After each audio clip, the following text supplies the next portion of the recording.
ಶಿವಮೊಗ್ಗದಲ್ಲಿ ಯುವ ಪಶು ವೈದ್ಯೆ ಡಾಕ್ಟರ್ ಸಮೀಕ್ಷಾ ರೆಡ್ಡಿ ಸಾವು. ನೀರಾನಿಯ ತಪಾಸಣೆಗೆ ಡಾಕ್ಟರ್ ಸಮೀಕ್ಷಾರನ್ನ ಕಳುಹಿಸಿದ್ದ ಅಧಿಕಾರಿಯ ಮೇಲೆ ಅನುಮಾನ. ಡಾಕ್ಟರ್ ಸಮೀಕ್ಷಾ ರೆಡ್ಡಿ ಥರ್ಮಲ್ ಸ್ಕ್ಯಾನರ್ ಕ್ಯಾಮೆರಾ ಬಳಸಿದ್ದೇ ತಪ್ಪಾಗಿ ಹೋಯ್ತಾ? ಕಾಲು ಜಾರಿ ಬಿದ್ರೂ ಮೃಗಾಲಯದ ಸಿಬ್ಬಂದಿ ರಕ್ಷಣೆಗೆ ಬರಲಿಲ್ಲ ಯಾಕೆ? ಪ್ರಾಣಿಧಾಮದೊಳಗಿನ ಆಂತರಿಕ ರಾಜಕೀಯದ ಕಮಟು ವಾಸನೆಗೆ ಡಾಕ್ಟರ್ ಬಲಿಯಾದ್ರ? ಇದೇ ಹೊತ್ತಿನ ವಿಶೇಷ. ನಾನು ಸುಧಾ ಗೌಡ. ಶಿವಮೊಗ್ಗದ ತ್ಯಾವರೆಕೊಪ್ಪ ಹುಲಿ ಮತ್ತು ಸಿಂಹಧಾಮದಲ್ಲಿ ಯುವ ಪಶು ವೈದ್ಯೆ ಡಾಕ್ಟರ್ ಸಮೀಕ್ಷಾ ರೆಡ್ಡಿ ಅವರು ನೀರಾನೆಯ ಭೀಕರ ದಾಳಿಗೆ ಸಿಲುಕಿ ದಾರುಣವಾಗಿ ಪ್ರಾಣ ಬಿಟ್ಟಿರುವ ಘಟನೆಯೊಂದು ದಿನಕ್ಕೊಂದು ಆಘಾತಕಾರಿ ತಿರುವನ್ನ ಪಡೆದುಕೊಳ್ತಾ ಇದೆ. ಡಾಕ್ಟರ್ ಸಮೀಕ್ಷಾ ಅವರು ಪ್ರಾಣಿಧಾಮದಲ್ಲಿ ಕೇವಲ ಅಪ್ರೆಂಟಿಸ್ಶಿಪ್ ಅಂದ್ರೆ ತರಬೇತಿ ಪಡಿತಾ ಇದ್ದಂಥ ಯುವ ವೈದ್ಯೆಯಾಗಿದ್ರು. ಅತ್ಯಂತ ಆಕ್ರಮಣಕಾರಿಯಾದ, ಅದರಲ್ಲೂ 8 ತಿಂಗಳ ಗರ್ಭಿಣಿಯಾಗಿದ್ದ ನೀರಾನೆಯ ಬಳಿ ರಾತ್ರಿ ವೇಳೆ ತೆರಳಿ ಪರೀಕ್ಷೆ ನಡೆಸುವಂಥ ಯಾವುದೇ ಪೂರ್ವಾನುಭವ ಆಗ್ಲಿ ಪರಿಣಿತಿಯನ್ನಾಗ್ಲಿ ಅವರಿಗೆ ನೀಡಿರಲಿಲ್ಲ. ಆದರೆ ಡಾಕ್ಟರ್ ಸಮೀಕ್ಷಾ ಅವರು ಆ ಗರ್ಭಸ್ಥ ನೀರಾನೆಯನ್ನ ಥರ್ಮಲ್ ಕ್ಯಾಮೆರಾದಲ್ಲಿ ಪರೀಕ್ಷೆ ನಡೆಸಿ ವಾಪಸ್ ಬರುವಾಗ ಕಾಲು ಜಾರಿ ಬಿದ್ದಿದ್ರಿಂದ ಗಾಬರಿಗೊಂಡ ಗರ್ಭಿಣಿ ನೀರಾನೆ ಅವರ ಮೇಲೆ ದಾಳಿ ಮಾಡಿದೆ ಅಂತ ಹೇಳಲಾಗ್ತಾ ಇದೆ. ಇದರ ನಡುವೆ ನೀರಾನೆಯ ತಪಾಸಣೆಗೆ ಡಾಕ್ಟರ್ ಸಮೀಕ್ಷಾ ಅವರನ್ನ ಕಳುಹಿಸಿದ್ದ ಅಧಿಕಾರಿ ಯಾರು ಎನ್ನುವ ಬಗ್ಗೆ ಪ್ರಶ್ನೆ ಉದ್ಭವವಾಗಿರುವಂತೆಯೇ ಅವರ ಬಳಿ ಇದ್ದ ಥರ್ಮಲ್ ಸ್ಕ್ಯಾನರ್ ಕ್ಯಾಮೆರಾ ಪ್ರಭಾರ ಹಿರಿಯ ವೈದ್ಯ ಡಾಕ್ಟರ್ ಮುರಳಿ ಮೋಹನ್ ರವರದ್ದೆಂಬ ಅಂಶವೂ ಕೂಡ ಇದೀಗ ಬಹಿರಂಗವಾಗಿದೆ. ಇಲ್ಲಿಯೇ ಅತಿ ದೊಡ್ಡ ಪ್ರಶ್ನೆಯೊಂದು ಉದ್ಭವಿಸುತ್ತೆ. ಪ್ರಾಣಿಧಾಮದ ಕಾರ್ಯನಿರ್ವಾಹಕ ನಿರ್ದೇಶಕ ಅಂದ್ರೆ ಇಡಿ ವಿಎಂ ಅಮರಾಕ್ಷರ್ ಅವರು ಹೇಳುವ ಪ್ರಕಾರ ಮೃಗಾಲಯದ ಅಧಿಕೃತ ಬಳಕೆಯಲ್ಲಿ ಅಂಥ ಯಾವುದೇ ಥರ್ಮಲ್ ಸ್ಕ್ಯಾನಿಂಗ್ ಕ್ಯಾಮೆರಾ ಇಲ್ಲ. ಹಾಗಾದ್ರೆ ಸಮೀಕ್ಷಾ ಅವರು ನೀರಾನೆಯ ಗರ್ಭಾವಸ್ಥೆ ಅಥವಾ ಇನ್ಫೆಕ್ಷನ್ ಪರೀಕ್ಷೆ ಮಾಡೋದಕ್ಕೆ ಆ ಕ್ಯಾಮೆರಾವನ್ನ ಎಲ್ಲಿಂದ ತಂದ್ರು ಅನ್ನೋ ಪ್ರಶ್ನೆ ಇದೀಗ ಎಲ್ಲರನ್ನ ಕಾಡೋಕೆ ಶುರು ಮಾಡಿದೆ. ಇಲ್ಲಿ ಬಲ್ಲ ಮೂಲೆಗಳ ಪ್ರಕಾರ ಆ ಥರ್ಮಲ್ ಕ್ಯಾಮೆರಾ ಡಾಕ್ಟರ್ ಮುರಳಿ ಅವರಿಗೆ ಸೇರಿದ್ದಾಗಿತ್ತು ಅಂಥೇಳಿ ಹೇಳಲಾಗ್ತಾ ಇದೆ. ಪಕ್ಷಿಗೆ ಇಂಜೆಕ್ಷನ್ ಕೊಡೋಕೆ ಬಂದ ಯುವ ವೈದ್ಯೆ ಹಿರಿಯ ವೈದ್ಯರ ಕ್ಯಾಮೆರಾವನ್ನ ಹಿಡಿದುಕೊಂಡು ತಾವಾಗಿಯೇ ನೀರಾನೆಯ ಆವರಣದೊಳಗೆ ಇಳಿಯೋಕೆ ಹೇಗೆ ಸಾಧ್ಯ? ಅವರಿಗೆ ಕ್ಯಾಮೆರಾ ಕೊಟ್ಟು ಪರೀಕ್ಷೆ ನಡೆಸುವಂತೆ ಸೂಚಿಸಿದವರಾರು ಅನ್ನೋದು ಇದೀಗ ಅನುಮಾನಾಸ್ಪದವಾಗಿದೆ. ಈ ವಿಚಾರ ಪೊಲೀಸ್ ತನಿಖೆಯಿಂದಲೇ ಹೊರಗೆ ಬರಬೇಕು. ಇನ್ನು ಮತ್ತೊಂದು ಕಡೆ ಡಾಕ್ಟರ್ ಮುರಳಿ ಅವರು ತಾವು ಹಕ್ಕಿಯೊಂದಕ್ಕೆ ಮಾತ್ರ ಚಿಕಿತ್ಸೆ ನೀಡುವಂತೆ ಹೇಳಿದ್ದಾರೆ. ಆದರೆ ಅವರದ್ದೇ ಎನ್ನಲಾದ ಕ್ಯಾಮೆರಾವನ್ನ ಡಾಕ್ಟರ್ ಸಮೀಕ್ಷಾ ಬಳಸಿದ್ದು ಹೇಗೆ ಎನ್ನುವ ಪ್ರಶ್ನೆ ಕೂಡ ಇಲ್ಲಿ ಉದ್ಭವಿಸ್ತಾ ಇದೆ.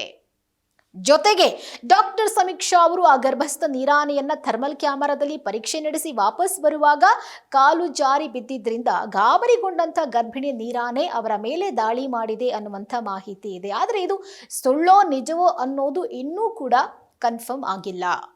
ಆದರೆ ಅಷ್ಟು ತಡರಾತ್ರಿ ಆಕೆಯೊಬ್ಬರನ್ನೇ ಯಾವುದೇ ಸಹಾಯಕರಿಲ್ಲದೆ ಕಳುಹಿಸಿದ ಅಧಿಕಾರಿಗಳ ಕ್ರಮ ಕೂಡ ಇಲ್ಲಿ ಶಂಕೆಯನ್ನ ವ್ಯಕ್ತಪಡಿಸುವ ಹಾಗಿದೆ. ಇನ್ನೊಂದು ಮೂಲದ ಪ್ರಕಾರ ಮಾರ್ಚ್ 17ರಂದು ಅಂದ್ರೆ ಘಟನೆ ನಡೆದ ಹಿಂದಿನ ದಿನವೂ ಸಮೀಕ್ಷಾ ಅವರೇ ಆಸಕ್ತಿಯಿಂದ ಗರ್ಭಸ್ಥ ನೀರಾನೆಯ ತಪಾಸಣೆಯನ್ನು ನಡೆಸಿದ್ದು ಅವರ ಅತ್ಯುತ್ಸಾಹವೇ ಘಟನೆಗೆ ಕಾರಣವಾಗಿದೆ ಅಂತ ಕೂಡ ಹೇಳಲಾಗ್ತಾ ಇದೆ. ಇನ್ನು ಘಟನೆ ನಡೆದ ಸ್ಥಳದಲ್ಲಿ ನೀರಾನೆ ಇರುವ ಹೊಂಡದ ಪಕ್ಕದಲ್ಲಿ ಬಿದ್ದಿರುವ ಉಪಕರಣ ಅಂದ್ರೆ ಸರ್ಚ್ ಲೈಟ್, ಆ ಒಂದು ಸರ್ಚ್ ಲೈಟ್ ಅಂದ್ರೆ ರಾತ್ರಿ ಬೆಳಕಿಗಾಗಿ ಬಳಸುವಂಥ ಉಪಕರಣ ಅಂತ ಹೇಳಿ ಮೇಲ್ನೋಟಕ್ಕೆ ಅದು ಕಂಡು ಬರ್ತಾ ಇದೆ. ಆಕೆಯ ಬಳಿ ಇದ್ದದ್ದು ಅದೊಂದು ಮಾತ್ರ ಸಾಧನವೇ? ಯಾಕೆ ಮೃಗಾಲಯದ ಸಿಬ್ಬಂದಿ ಆಕೆಯ ರಕ್ಷಣೆಗೆ ಅಲ್ಲಿ ಹಾಜರಿರಲಿಲ್ಲ ಅನ್ನುವ ಪ್ರಶ್ನೆ ಕೂಡ ಇಲ್ಲಿ ಕಾಡ್ತಾ ಇದೆ. ಅವರೊಬ್ಬರನ್ನೇ ಕಳಿಸಿದ್ರ ಅಥವಾ ಯಾರಿಗೂ ಗೊತ್ತಿಲ್ಲದೆ ಅವರೇ ರಹಸ್ಯವಾಗಿ ಪರೀಕ್ಷೆ ಮಾಡೋಕೆ ಹೋದ್ರ? ಕುತೂಹಲ ಹೆಚ್ಚಾಗಿ ಹೋದ್ರ ಆ ಗರ್ಭಾವಸ್ಥೆ ನೀರಾನೆಯ ಮೇಲೆ ಅನ್ನುವಂಥ ಒಂದಷ್ಟು ಪ್ರಶ್ನೆಗಳು ಕೂಡ ಇದೆ. ಕೇವಲ ಒಂದು ವನ್ಯಜೀವಿಯ ಆಕಸ್ಮಿಕ ದಾಳಿ ಅಂತ ಮೇಲ್ನೋಟಕ್ಕೆ ಬಿಂಬಿಸಲಾಗ್ತಾ ಇದ್ದಂಥ ಈ ಪ್ರಕರಣದ ಹಿಂದೆ ಪ್ರಾಣಿಧಾಮದ ಆಡಳಿತ ಮಂಡಳಿಯ ತೀವ್ರ ನಿರ್ಲಕ್ಷ್ಯ ಹಾಗೆ ಗೊಂದಲಮಯ ನಿರ್ದೇಶನಗಳ ಕರಿ ನೆರಳು ಇದೀಗ ದಟ್ಟವಾಗಿ ಕಾಣಿಸ್ತಾ ಇದೆ. ಕಾರಣ ಅಲ್ಲಿ ಇರುವಂಥ ಸಿಬ್ಬಂದಿಗಳು, ಅಧಿಕಾರಿಗಳು ಒಬ್ಬೊಬ್ಬರು ಒಂದೊಂದು ಕಾರಣಗಳನ್ನು ಕೊಡ್ತಿದ್ದಾರೆ. ಈ ಬಗ್ಗೆ ಮಾಧ್ಯಮಗಳ ಮುಂದೆ ಸ್ಪಷ್ಟನೆ ಕೊಟ್ಟಿರುವಂತಹ ಹಿರಿಯ ವೈದ್ಯ ಡಾಕ್ಟರ್ ಮುರಳಿ ಮನೋಹರ್ ಅವರು ಅಂದು ರಾತ್ರಿ 8 ಗಂಟೆಗೆ ಸನ್ಕಾನಿಯೋರ್ ಎಂಬ ಪಕ್ಷಿಗೆ ಆಂಟಿಬಯೋಟಿಕ್ ಇಂಜೆಕ್ಷನ್ ಕೊಡೋದಕ್ಕೆ ನಾನು ಸಮೀಕ್ಷಾ ಅವರಿಗೆ ಸೂಚನೆ ಕೊಟ್ಟಿದ್ದೆ ಅಷ್ಟೇ. ಆದರೆ ನಿರಾಣಿಯ ಬಳಿ ಹೋಗೋದಕ್ಕೆ ನಾವು ಯಾವುದೇ ನಿರ್ದೇಶನವನ್ನ ಅವರಿಗೆ ನೀಡಿರಲಿಲ್ಲ ಅಂತ ಹೇಳಿ ಸಮರ್ಥಿಸಿಕೊಂಡಿದ್ದಾರೆ. ಘಟನೆ ನಡೆದ ರಾತ್ರಿ ಸನ್ ಕಾನಿಯೋರ್ ಪಕ್ಷಿಗೆ ಚಿಕಿತ್ಸೆ ನೀಡುತ್ತಾ ಇರುವ ಡಾಕ್ಟರ್ ಸಮೀಕ್ಷಾ ಅವರು ಕಳೆದ ಫೆಬ್ರವರಿ ತಿಂಗಳಲ್ಲಿ ವಿಶ್ವ ನೀರಾಣಿಯ ದಿನದ ಸಂದರ್ಭದಲ್ಲಿ ತಮಗೆ ದಾಳಿ ಮಾಡಿದ ಅದೇ ನೀರಾಣಿಯ ಮುಂದೆ ನಿಂತುಕೊಂಡು ಒಂದು ಫೋಟೋ ಕೂಡ ತೆಗೆದುಕೊಂಡಿದ್ರು. ಮತ್ತೊಂದು ಕಡೆ ಪ್ರಾಣಿಧಾಮದೊಳಗಿನ ಆಂತರಿಕ ರಾಜಕೀಯದ ಕಮಟು ವಾಸನೆ ಈ ಪ್ರಕರಣದಲ್ಲಿ ಎದ್ದು ಕಾಣ್ತಾ ಇದೆ.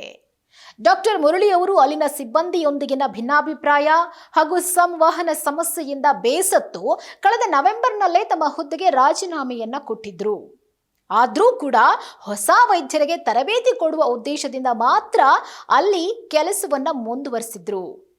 ಪರಸ್ಪರ ಹಗ್ಗ ಜಗ್ಗಾಟದ ನಡುವೆ ಆಡಳಿತ ಮಂಡಳಿಯ ನಿರ್ದೇಶಕರು ಅತಿಯಾದ ಕಾಳಜಿಯಿಂದ ತಮ್ಮದಲ್ಲದ ಜವಾಬ್ದಾರಿಯನ್ನು ನಿರ್ವಹಿಸುವುದಕ್ಕೆ ಹೋಗಿ ಯುವ ವೈದ್ಯೆಯ ಪ್ರಾಣ ಕಳೆದುಕೊಂಡ್ರು ಅಂತ ಹೇಳಿಕೆ ಕೊಟ್ಟಿರುವುದು ಸಾರ್ವಜನಿಕರ ತೀವ್ರ ಆಕ್ರೋಶಕ್ಕೆ ಕಾರಣವಾಗಿದೆ. ಘಟನೆಯ ಬೆನ್ನಲ್ಲೇ ಸ್ಥಳಕ್ಕೆ ಭೇಟಿ ನೀಡಿದ ಕರ್ನಾಟಕ ಮೃಗಾಲಯ ಪ್ರಾಧಿಕಾರದ ಅಧ್ಯಕ್ಷ ರಂಗಸ್ವಾಮಿ ಆರಾಧ್ಯ ಅವರು ಇದೊಂದು ಅಚಾತುರ್ಯ ಮತ್ತು ಬೇಜವಾಬ್ದಾರಿಯ ಪರಮಾವಧಿ ಅಂತ ಆಕ್ರೋಶ ವ್ಯಕ್ತಪಡಿಸಿದ್ದಾರೆ. ಈ ದುರಂತಕ್ಕೆ ಕಾರಣರಾದ ಯಾವುದೇ ಅಧಿಕಾರಿಯನ್ನ ನಾನಂತೂ ಸುಮ್ಮನೆ ಬಿಡುವುದಿಲ್ಲ, ಕಠಿಣ ಕಾನೂನು ಕ್ರಮ ಜರುಗಿಸುತ್ತೇವೆ ಅಂತ ಎಚ್ಚರಿಕೆ ಕೊಟ್ಟಿದ್ದಾರೆ. ಯುವ ವೈದ್ಯೆಯ ಸಾವಿಗೆ ನ್ಯಾಯ ಒದಗಿಸಲು ಉನ್ನತ ಮಟ್ಟದ ಹಾಗೂ ನಿಷ್ಪಕ್ಷಪಾತ ತನಿಖೆಯ ಅಗತ್ಯವಿದೆ ಅಂತ ಸಾರ್ವಜನಿಕರು ಕೂಡ ಆಗ್ರಹಿಸುತ್ತಿದ್ದಾರೆ. ಇದರ ನಡುವೆ ಅರಣ್ಯ ಸಚಿವರಾಗಿರುವಂತಹ ಬಿ ಈಶ್ವರ್ ಖಂಡ್ರೆ ಅವರು ಡಾಕ್ಟರ್ ಸಮೀಕ್ಷಾ ಅವರ ಸಾವಿಗೆ ತೀವ್ರ ಮಟ್ಟದ ಆಘಾತವನ್ನ ವ್ಯಕ್ತಪಡಿಸಿದ್ದು ಆ ಕುಟುಂಬಕ್ಕೆ 30 ಲಕ್ಷ ಪರಿಹಾರವನ್ನ ಕೊಡುವುದಾಗಿ ಘೋಷಿಸಿದ್ದಾರೆ. ಜೊತೆಗೆ ಆಕೆಯ ಸಾವಿನ ಬಗ್ಗೆ ಸಂಪೂರ್ಣವಾದಂತಹ ತನಿಖೆಯನ್ನು ನಡೆಸಿ ಆಕೆಯ ಸಾವಿಗೆ ಸರಿಯಾದಂತಹ ನ್ಯಾಯವನ್ನ ಒದಗಿಸಿಕೊಡ್ತೀವಿ ಅನ್ನುವಂಥ ಭರವಸೆಯನ್ನ ಕೂಡ ಕೊಟ್ಟಿದ್ದಾರೆ.